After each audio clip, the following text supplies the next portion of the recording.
Offline में या कहीं होते तो शायद हम इसको एक साथ खाते, मिलते, बैठते, लेकिन अब यहीं से आप इसको स्वीकार करें में है, तब तक ये आगे बढ़ता रहेगा ये कारवां। और इसकी शुरुआत, इसमें क्या क्या हुआ, एक साल का जो सफर बीता, किस किस का सहयोग, वह सारी मैं आज आपको सारी जानकारी देता हूं। तो सबसे पहले थैंक यू सभी भाई और बहनों को, और आगे चलते हैं। इसकी पहली शुरुआत करते हैं कि आशु सर आज नौकरी लग गया, पहला के करता हा, पहला जिंदगी को एक अलग ही पड़ाव हो। 10वीं के अंदर 45% बाय ग्रेस आने के बाद में मैथ के अंदर कौन आती, तो कौन आती, सच्ची बात है, अपने स्वीकार करते हैं जो सच है उसको। फिर 12वीं की, 12वीं में पढ़ाई छोड़ दी एक बार तो कि नहीं पढ़ाई करेंगे, फिर दोबारा पेपर दिए, पास हो गए। उसके बाद में थोड़ा जुनून जगा, उसके बाद में एक काम धंधा करना जरूरी है, वरना लोग ये कहेंगे इसका बाप नौकरी लगा हुआ है, अपने पिता के प्रेस कर रहा है। तो एक उस ताने से बचने के लिए रिको के अंदर सैनी मोल्ड प्लास्ट एक फैक्ट्री है कुर्सियों की, वहां पर कार्य करना शुरू किया। फिर वहां से श्री गंगानगर आ गया। गंगानगर आने के बाद में ये संगम ट्रेवलर्स, आप सभी सुकाड़िया सर्किल पर जानते हैं या कोडा चौक गंगानगर के लोग जानते हैं, तो कभी ये कार्य भी शुरू कर दिया था। और इस कार्य को करने के साथ साथ सुकाड़िया सर्किल पर ही एसडी कॉलेज के पास एक दुकान हुआ करती थी सोडा शॉप की, वहां फिर सोडा शॉप के गिलास का कार्य सोचते हैं, सोडा शॉप के गिलास ही बेच लेते हैं, कुछ तो इनकम होगी ताकि कोई ये तो नहीं कहेगा कि आशु कमाकर नहीं खा रहा है। उसके बाद याद आता है कि ये इस पर लिखा भी हुआ है 2011-10 ऐसे लिखा हुआ है कि सिक्योरिटी गार्ड, देव सिक्योरिटी में काम मिलता है रिको के औद्योगिक क्षेत्र के अंदर, राजफेड के अंदर, कि आप यहाँ पर सिक्योरिटी गार्ड अगर रात की ड्यूटी करते हो तो आपको यहाँ पर 5500 रुपए उस समय मिला करते थे, वो मिलेंगे। और उसके बाद में सुबह उठकर हरियाणा रोडवेज से भागकर रिको से लालगढ़ जाना, फिर लालगढ़ से राजस्थान रोडवेज पर पढ़कर कॉलेज में जाना, वो सफर। और उसी सफर के दौरान जब एक बार बस स्टैंड पर खड़ा था तो एक साथी ने कहा कि यार तेरी इतनी लंबी हाइट है, अच्छा सोच लेता है, कॉलेज के अंदर भाषण दे देता है, जिला महासचिव गंगानगर से बन गया है, तो क्यों ना तू पढ़ाई कर। मैंने कहा माने कौन नौकरी लगा हुआ है, मैं पढ़ाई करना लगांगे, ऐसे कह के उसको बात को इग्नोर कर दिया। मैं तो क्रिकेट खेलने वाला, बास्केटबॉल खेल लिया, बस इतना ही जाना। उसके बाद में कहा कि नहीं नहीं, अगर करने से कोशिश तो मिल सकती है नौकरी, ये जरूरी नहीं कि पढ़ने वाले ही लगे। उसने कहा जरूरी नहीं कि पढ़ने वाले लगे, कि मैं उन हजारों विद्यार्थियों को जानता हूं जिनके 90% से ज्यादा नंबर थे, लेकिन वो आज भी भटक रहे हैं, क्योंकि 10वीं 12वीं में उनके ज्यादा नंबर आए, और ज्यादा नंबर आने के बाद में वह आगे की जो है उसी के अंदर ही इतना भूल गए, आगे पढ़ना ही भूल गए और आगे अपनी दिशा से भटक गए। तब उसने कहा कि 45% वाला भी आईएएस आईपीएस बना है तो फिर कांस्टेबल तो बहुत आसान बात है, और 10वीं बेस पर भर्ती निकल रही है, क्यों ना ये तैयारी की जाए। उसके बाद में रात के सफर में दादाजी साथ दिया करते थे, भाई बाकी तो सारा सो जावा है, दादा पोता को लाड था नहीं पता कि तो है। क्रोनोलॉजी राजस्थान पुलिस समय आना तो पढ़नी को नहीं आती ही, ठीक है, लेकिन हाथ में ले रखा है, हौसलों बढ़ाता कि पोता तू पढ़ रही है तो मैं भी थोड़ा सा इन्हें देख लूं, चित्रहार देख लेता। और रात्रिकालीन पढ़ाई करते थे। उसके बाद में थोड़ा थोड़ा पढ़कर धीरे धीरे राजस्थान पुलिस में चयन हो गया। सफर की शुरुआत होती है यहां राजस्थान पुलिस 20 जनवरी 2016 को मैंने यहां पर चयन हुआ। उसके बाद में ज्वाइन किया घाट गेट से। खान विभाग की भर्ती थी 1000 कांस्टेबल्स की, उसके अंदर से चयन हुआ था। उसके बाद में डिपार्टमेंट बदलते बदलते बदलते बदलते कहां से कहां आ गए। इन 5 साल से ज्यादा हो गए हैं इस राजकीय सेवा में, और ये भी आप सबकी दुआओं से है कि बढ़िया चल रही है। तो यहां त्रिनेत्र गणेश मंदिर से शुरुआत होती है, पहली ड्यूटी सवाई माधोपुर से। तो लगा कि कुछ अच्छा होगा कि जब पहली ड्यूटी यहां से शुरू हो रही है 2016 में, ट्रेनिंग करने के आने के बाद 2016 में गोरखपुर में ट्रेनिंग होती है। बहुत से साथी नवे साथी हमारे साथ जुड़े, राजस्थान के प्रत्येक जिले से। एकमात्र ऐसी भर्ती थी जिसमें 33 जिलों के साथियों ने एक साथ ट्रेनिंग की थी।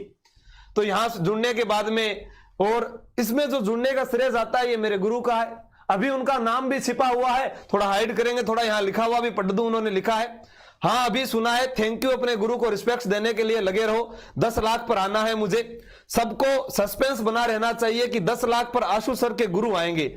बढ़ते रहो, चुपचाप अपना काम में लगे रहो, बाद में शोर होगा। 27 दिसंबर 2000 का मैसेज है, 2020 का मैसेज है ये। चयन होने के बाद उनको बता दिया गया श्री गंगानगर की एक बहुत बड़ी शान है और मेरे गुरु हैं, तो इनका नाम और चेहरा अभी तक इन्होंने छुपा रखा है। वो इन्होंने जब कहा वो तभी आएंगे, क्योंकि गुरु जो कह देता है उससे पहले चाहे हम कितना ही कर ले वो नहीं आ सकते। ठीक है, फिर भी मैं बहुत शुक्रगुजार हूं, हर समय मोटिवेट गाइड करते रहते हैं। फिर यूट्यूब की बात करूं तो ये एक चेहरा आप हंसता हुआ देख रहे हैं, हमेशा रहते हैं कि नारायण सर कभी कभी वो कहते हैं ना, तेरे यार नु दबण नु फिर देसी पर दबदा किथे है, लोकां दे दिलां विच बसदा है गबरू। ठीक है, तो किथे किथों डिलीट हो। तो ये नारायण जी सर है। हम जब केकड़ी में थे, सरवार थाने में था, तो वहां से जब केकड़ी समय नहीं मिलता फिर भी वहां जाता था, क्योंकि आप लग जाओगे तब आपको पता चलेगा कितना समय मिलता है। साथ में कहा कि यूट्यूब चैनल बनाते हैं, मैंने बनाया। अब ये भी पढ़ा रहे थे ऑफलाइन, मैंने कहा मैं पढ़ा रहा हूं, पहले मैं पढ़ाऊंगा। फिर कहा नहीं मेरे को भी, तो फिर इनको भी मैंने कहा नहीं नहीं भाई पढ़ा पढ़ा, जबरदस्ती इनको कहा। और आज आप अच्छी तरह से जानते हैं कि एक अच्छे प्लेटफॉर्म पर सुभाष जी के साथ कार्य कर रहे हैं। तो हम दोनों वहां से इसको शुरुआत करते हैं। धीरे धीरे हमें जैसा आता था, पहले शर्ट के बटन खुले होते थे, नहीं सीख रहे थे, वो शुरुआती दौर था। हर व्यक्ति वहां से सीखता है। अकेला चला था धीरे धीरे, जैसे शिवाजी महाराज ने कार्य किया, अकेले चले उनके साथ बढ़े। धीरे धीरे हम चल रहे थे। तो इस कड़ी में आगे जुड़ते हैं। यहां यह दिन शायद ही कोई भूला होगा, और मुझे तो यह जिंदगी भर याद रहेगा कि जब राजस्थान पुलिस की भर्ती हुई, उसके अंदर एक नया टॉपिक जुड़ा। मैं पहले पढ़ा रहा था राजस्थान इतिहास, कला संस्कृति, लेकिन महिला एवं बाल अपराध पहली बार एक नया सब्जेक्ट, राजस्थान के लाखों युवाओं का एक सपना, और उस समय कोई कहीं पर भी नहीं पढ़ा रहा था। आज कोई कुछ भी कह दे, वह मैं नहीं कह सकता, क्योंकि हमेशा एक व्यक्ति से ईर्ष्या दूसरे को जरूर हुई है। प्रकृति का नियम है, एक पेड़ अपने साथ दूसरा पेड़ कभी भी स्वीकार नहीं करता है। सफलता की एक परिभाषा होती है और असफलता के बहाने अलग अलग होते हैं। जीता हुआ व्यक्ति हमेशा एक बात कहता है कि मैंने वर्षों से संघर्ष किया, ये उस संघर्ष का ही फल है कि आज अकेले अपने दम पर सुभाष जी कहां पर हैं। और मैंने भी देखो, आज हम कहें कि राजस्थान में कोई कहे कि शिक्षा में क्रांति, तो इसमें कोई अतिशयोक्ति नहीं होगी कि पहले शख्स थे जिन्होंने यूट्यूब पर पढ़ाना शुरू किया था, उससे पहले कोई नहीं था। आज कोई भी कह देगा कि मैं क्रांति ले आऊंगा, हम कलम से क्रांति ले आएंगे, हम वहां से क्रांति ले आएंगे, ये सब आगे की बातें हैं। कोई कह सकता है कि हां अब तो मैं भी कर सकता हूं। कर सकते हो, पहले किसने किया है, आपसे पहले कौन है। लेकिन कभी इस शख्स के चेहरे से, कभी इसके मुंह से कभी ये सुनने को नहीं मिला कि मैं राजस्थान में कभी नंबर 1 हूं, या मेरी क्लास कभी नंबर 1 है, या हम नंबर 1 है, या मैंने कभी इतने चयन दिए। कभी नहीं कहा इन्होंने, क्योंकि हर व्यक्ति जानता है कौन किससे कितना पढ़ा है और किसके कितने चयन हुए हैं और कौन कितना क्या है। जो दिल में था वो सच से स्वीकार किया और सच है वही कह दिया। तो इनके साथ पहली बार लाइव आए, आप लोगों से मुखातिब हुआ। चैनल मेरा चल रहा था पहले भी। इन्होंने को भी मैंने कहा कि सर बहुत बहुत धन्यवाद, इतने विद्यार्थियों से जोड़ा। इन्होंने एक ही बात कही थी, और वह छोटा सा एक वीडियो यूट्यूब पर भी डाला इन्होंने। उसके बाद में आप लोगों ने स्वीकार किया।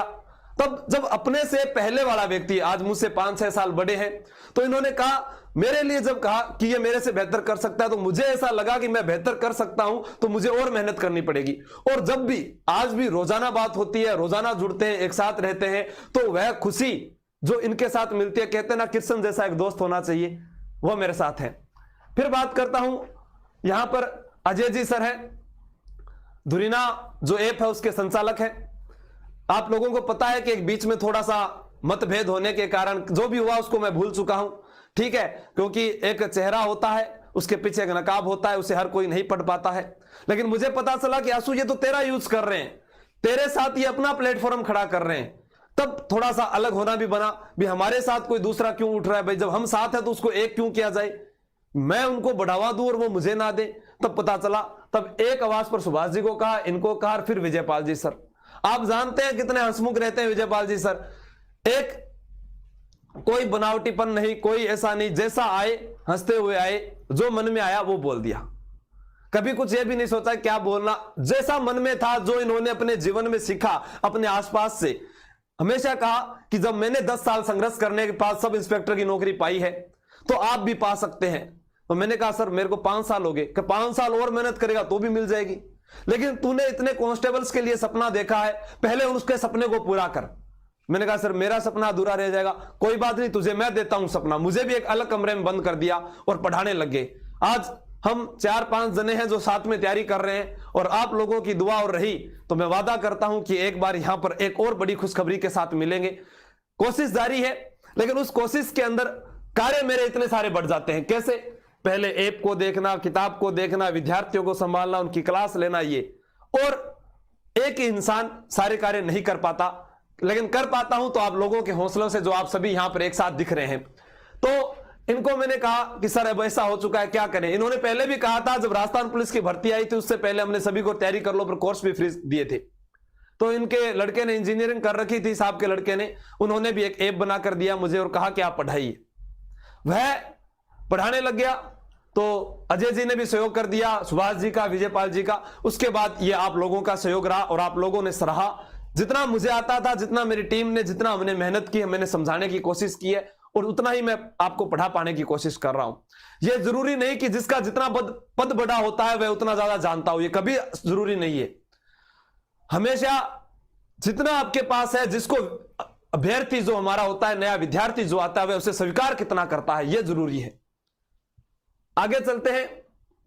यह जब मैं भर्ती हो रहा है, जब मैया को लागतो हो तो देख लो, ठीक है। कोई ऐसा नहीं है कि मैं आज ऐसा लग रहा हूं, मैं पहला भी यही हूं और आज भी यही रहूं, ठीक है। न कोई बदलाव पहला हो, न कोई आज है। यहां मैंने कहा जितना है तो जिद कर। अगर तुझे जीतना है तो जिद कर। यह सपना अगर तूने देखा है तो पूरा करने के लिए सारी कायनात तेरे साथ जुड़ेगी, लेकिन इसके लिए बहुत कुछ त्यागना पड़ेगा। बिना त्याग के कोई भी सफलता हमें नहीं मिल सकती। हाल ही में नीरज चोपड़ा जी जो ज्वेलियन थ्रो जीत कर आए, आपने देवेंद्र झांझड़िया का भी नाम सुना होगा, राजस्थान के वो लाल, उन्होंने भी तो जीता था। तो हम जानते हैं कि उन्होंने कितना त्याग किया होगा अपने जीवन में। अपने परिवार से अलग रहना, उस मोबाइल से अलग रहना, अपने बच्चों से अलग रहना, किसी की शादी हो रखी पत्नी से अलग रहना, माता पिता से अलग रहना, एक घर को छोड़कर बाहर जाना। उस सफलता में कितने विद्यार्थी आए थे और कितनों का सपना साकार हुआ, आइए अब उनसे मिलते हैं।